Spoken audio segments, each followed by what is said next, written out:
from Balloon Utopia and Market with Balloons, and today we are setting up for an organic Demi arch. This particular one is going to look like a rosé kind of champagne coming out of a bottle.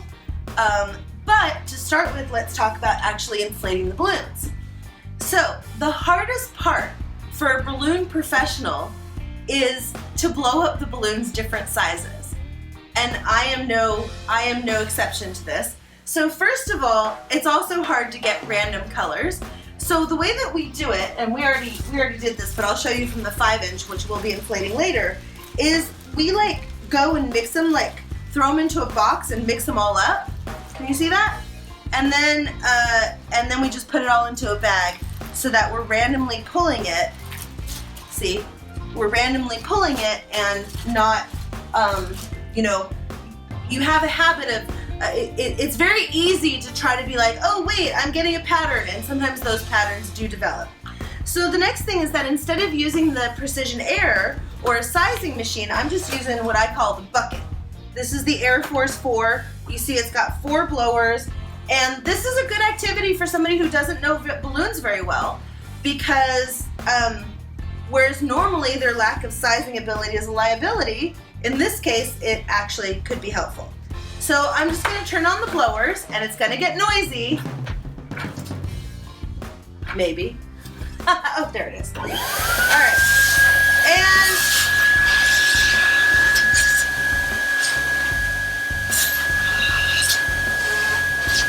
so basically I'm just blowing them up all random sizes, trying not to look.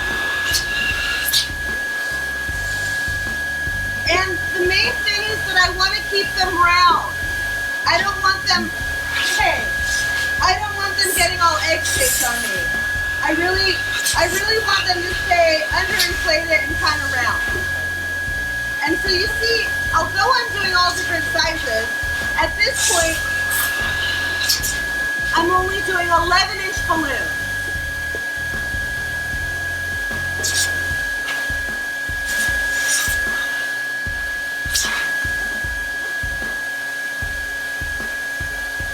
I guess I can't have one lonely balloon.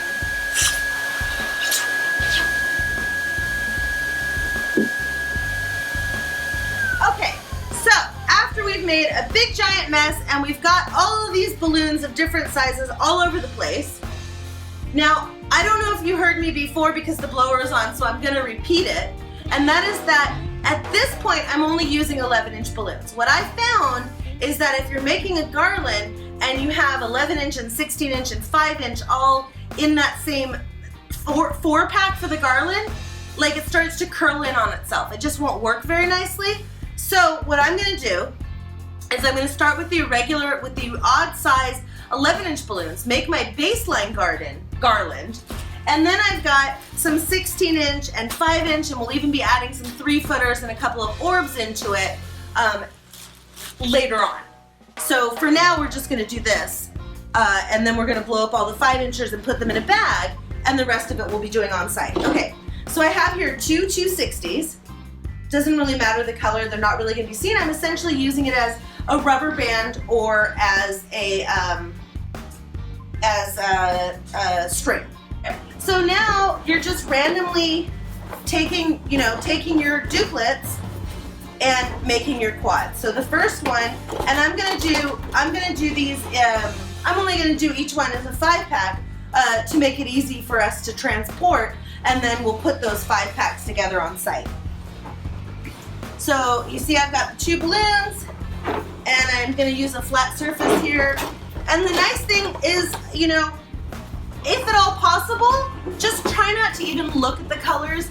That way you won't, your OCD won't start going crazy with the patterns that emerge, or, with the way that the different colors start to stack up, and then a spiral starts forming, and you can make yourself nuts. So I recommend just don't look at it.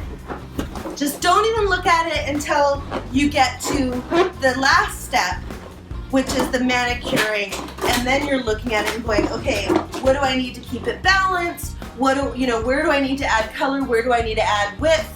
Where do I need to add texture? And these will be put into bags because actually the event is in a few days. All right, so you see this is how it starts. It's just kind of an irregular garland. And then we'll add other elements to it after we put it onto the frame. So for ease of transporting it, we're going to be doing our 11 inches like this, but our 5 inchers we'll be bringing in duplets in a big giant bag. So I'll see you in just a few. Okay, so here we are at the event site, and this is the frame. We're doing like a Demi arch, which is going to look like a champagne cascade.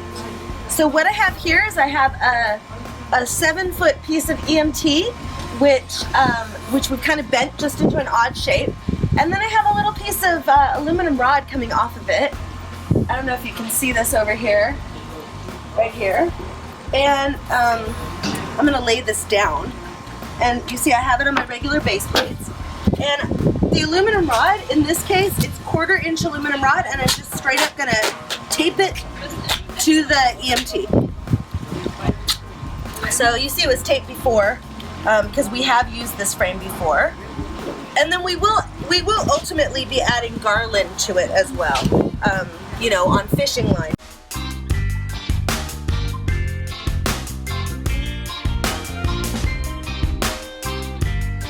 Okay, so that's it. That's pretty secure there now.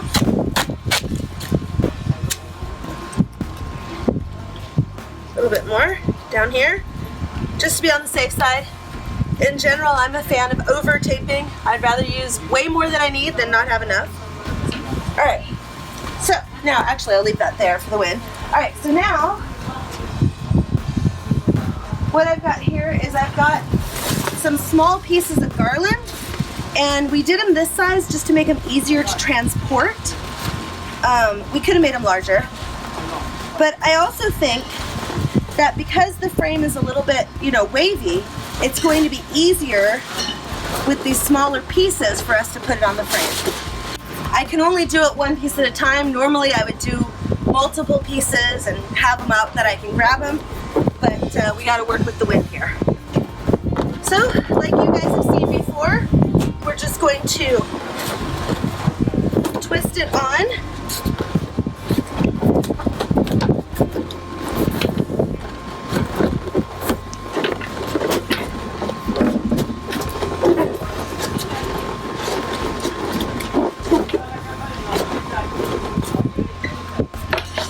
And ultimately, we'll also have it coming out on this end.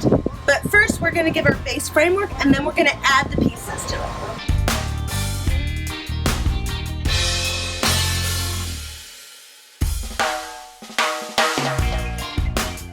Okay, so here we are. We're kind of at the end of this here. So there's the end. And normally I would just leave this on the ground while I work with it, but I can't do that because of the wind. So I'm putting on my last piece, and this piece is going to extend past the pole.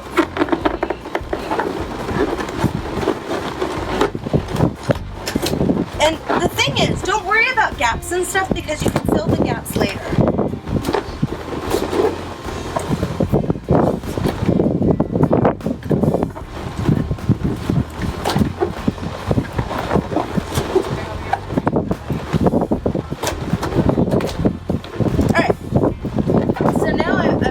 I don't have any more pole.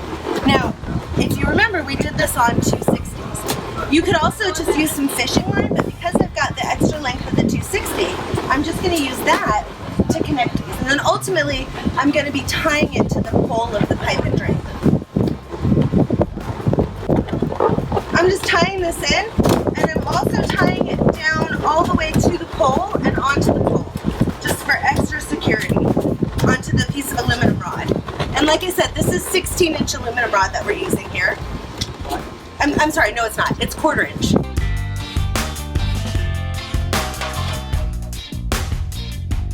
Okay, so I'm actually okay right now with it coming down like this. It'll go up later. All right. So I'm going to add one more piece here. Luckily, we were over-prepared because it's actually bigger than what we were expecting, but we're ready for it. We can make this happen.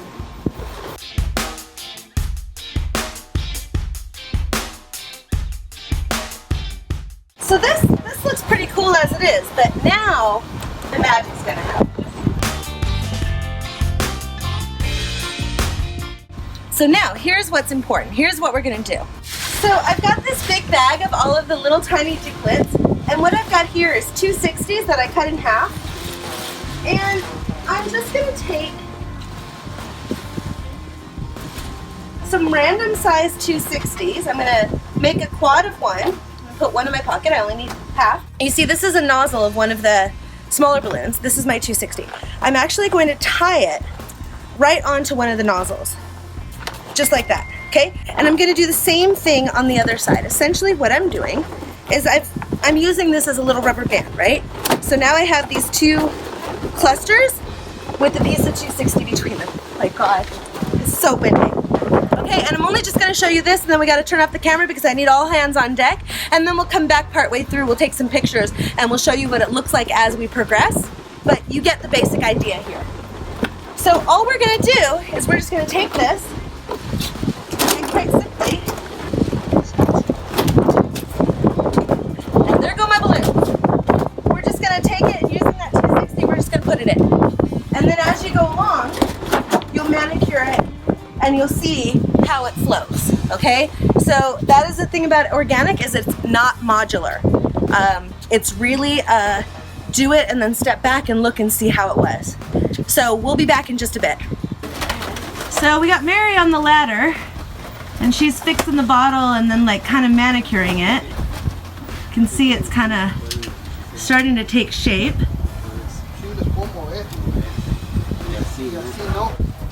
Okay, so here we are, we're done.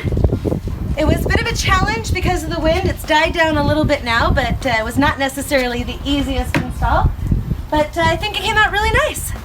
So there you go. This is a giant organic champagne Demi arch. I don't know if you see the champagne bottle up there. The light's a little bit weird, but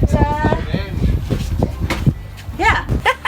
So anyways, this is Sandy. If you like this video, make sure you give me a thumbs up, give me some love, leave me a comment, tell me what else you want to know, share the video with your friends and their friends, and tell everyone you know to subscribe to the channel. Until next time, go forth and balloonify!